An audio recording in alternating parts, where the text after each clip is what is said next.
अस्सलाम वालेकुम फ्रेंड्स, कैसे हैं आप सब। उम्मीद करती हूँ सब खैरियत से होंगे।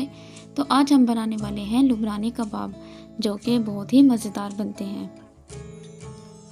तो सबसे पहले हम प्याज, हरी मिर्चों को और हरा धनिया को बारीक काट लेंगे और एक बर्तन में हम चिकन को बॉईल होने के लिए रख देंगे। चिकन में हमने नमक और काली मिर्च जायके के लिए ऐड की है। 3 बड़े आलू और मटर को हम अच्छे से बॉईल कर लेंगे और इनको साथ में मैश कर लेंगे। हमने इसको बारीक मैश करना है।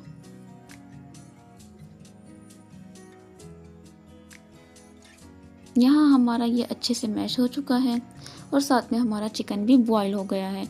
इसको हम अच्छे से पीस लेंगे। अगर आप चाहें तो हाथों से भी रेशे कर सकते हैं, लेकिन ये बहुत ज़्यादा गर्म होता है तो बेहतर है कि आप इसको पीस लें। अब हम इसके अंदर हरी मिर्चें, हरा धनिया और प्याज जो कि हमने बारीक काटी थी वो ऐड करेंगे। साथ ही हम चिकन इसमें ऐड करेंगे। एक अंडा लेंगे हम, वो हमने पहले ही कटोरी में निकाल लिया है। साथ में सोया सॉस। अब हम इसमें काली मिर्च ऐड करेंगे। आप अपने जायके के मुताबिक भी ऐड कर सकते हैं, कम या ज़्यादा।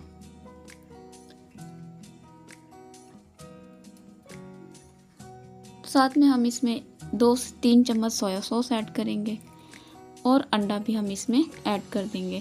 अंडा ऑप्शनल है, अगर आप चाहें तो ऐड कर सकते हैं और अगर चाहें तो नहीं करें, कोई मसला नहीं।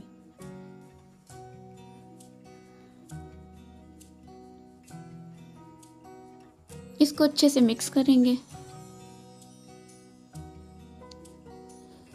अब हम इसमें हस्बे जायका नमक ऐड करेंगे।